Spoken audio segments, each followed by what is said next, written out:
everyone, Tom here. Welcome back to Diablo 4. I hope you guys are doing well today. As always, we have 25 minutes left of the beta being live, and I am trying to get every last drop of game time that I can. I've been recording some first impression thoughts of each of the classes. I want to make sure you guys are informed leading up to the full release of the game.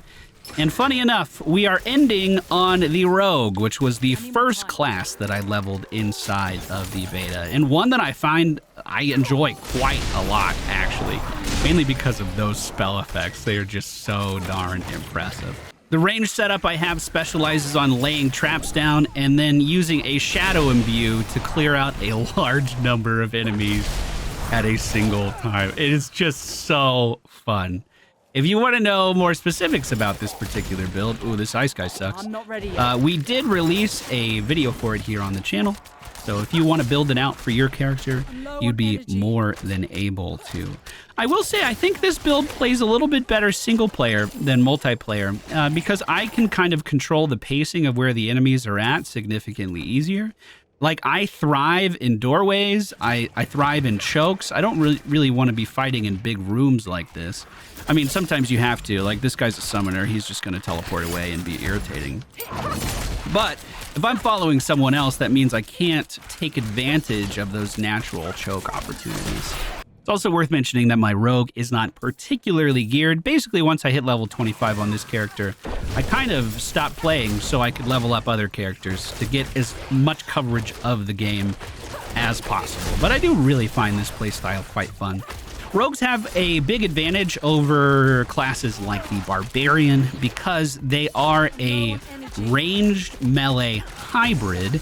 You have a few options for spenders that are up close and personal. You have a few options that are ranged that kind of act in different ways. They're not too drastically different. If you just find the ranged spender that you like more, or do what I did, I went through the game a lot early on with Invigorating Strike, and then I was going into attacks like Flurry so I could hit a whole area in front of me, and that was a pretty good combo. If you want to play melee, there's a way of enhancing that combo really early in the game. I think it's one of these dungeons by the starting town, but I might be wrong here. Well, for clearing a dungeon for the first time, you actually get basically the plans to craft legendaries in town. And there's one that you can craft right over here, by the way, right in this corner. There's one that makes it so your flurry, instead of being a cone in front of you, is just an AoE all around you. And all of a sudden that opens up melee to be pretty explosive. You could do a ranged builder, go in and spend. You could do a melee builder, go in and spend.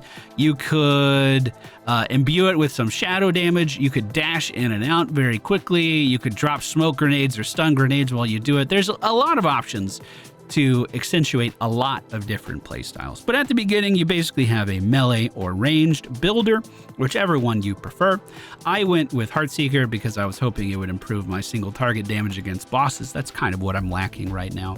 The only reason I'm using Penetrating Shot is because I leaned into it with one of the legendaries that I got that made our Penetrating Shot better. Prior to this point, I was doing fine, cruising through the game, just the same with rapid fire, and that was super fun. So I encourage you to be flexible as you're leveling your rogue. They have a lot of really flashy options that allow you to maneuver around and outplay a lot of stuff going on around you. Which again is why I think I prefer the class solo, because I can plan where I want to fight stuff. I can plan what I want to maneuver around. By the way, that was a 4 elite, 4 different affixes killed before he could even leave our trap. That is the kind of control that we are offering.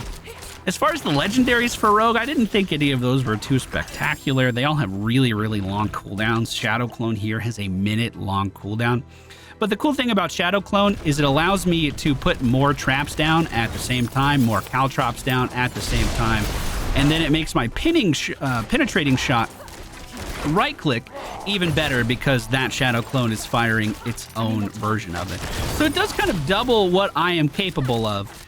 it's just on a very, very long cooldown. And really, I don't know if I'm getting that much of a benefit from having a slightly wider poison trap. It's mostly just for the penetrating shot that it's good. I did a poll on Twitter leading up to the beta release weekend asking what classes you guys were most looking forward to play, and Rogue was actually at the bottom of the list. I was kind of surprised by that because it is a very fast class once you get everything up and running. I'm actually going to get rid of the shadow clone and just get dash in here, and I can start to show you what I mean.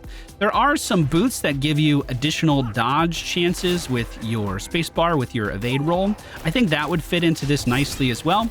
But basically, I can just put caltrops down, a little bit of poison down, and those guys are dead. If anything's blocking my way, we just dash through it with that active ability. And it has such a short cooldown that you can pretty much get yourself out of any situation if you have dash available.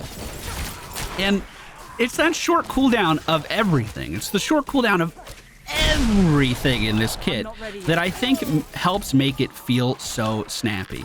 I have 2 charges of caltrops that's also dodging me around so I can avoid some stuff. My dash lets me get in and out.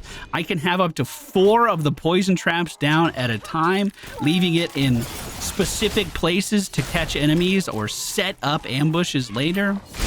It's got a really, really nice flow to it. But if you wanted to be a melee rogue, jumping in, going in stealth, getting backstab damage and stuff like that, that is also well within the realm of possibility.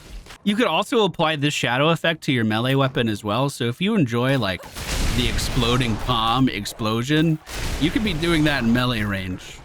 Oh, we have a 4 elite here. This is the toughest guy we have ever fought against. He did teleport to the back outside of my trap, but my spenders are ready. Teleporting back in on me, I'm going to try to lock him down with caltrops there. And you can see he's trying to move out of that explosion. When he teleports back in, it was on one of those fear circles. If we were tied down, that could have been a problem. But of course, Dash was there to get us out of it. We're ready for anything. Do I have a boss in here? The Blood Bishop. Okay, well, this might be kind of hard. We do have the advantage that the Blood Bishop doesn't move super often, but the amount of damage that he can deal is really, really high. Now, I said that rogues were decent levelers, and they are, because I can attack this guy from across the screen and keep myself safe. But this is not going to compare to what necromancers can do. Basically, a necromancer could just put their pet in front of this guy and never interface with any of these ranged attacks whatsoever. So while it is pretty fun to level, it's not the easiest experience that you can get inside of Diablo. That being said, we're putting up with this guy's mechanics pretty well so far. That thing he just did was a grip trying to grab me, and we were able to outrange that no problem. I should be taking the threat of these flesh baubles a little more seriously, and as you can see, an empowered penetrating shot gets rid of that no problem. Now, he's got a lot of projectiles that I just want to line of sight over here, and then poison caltrop myself away. Ooh, he followed pretty closely there. We'll go ahead and dash through as he readies up another attack. The animation there let me know that something big was on the way, and it was super easy to avoid. So first impression of the Rogue, I really, really liked it. It's going to be one of the classes that I level. Probably not the first one, but I do want to get it to the level cap. If you like high APM, high reactiveness, this could be a great class for you. And it comes with a pretty decent amount of damage as well. Oh, 13 minutes left. I'm going to get out of here. I'll see you guys again soon.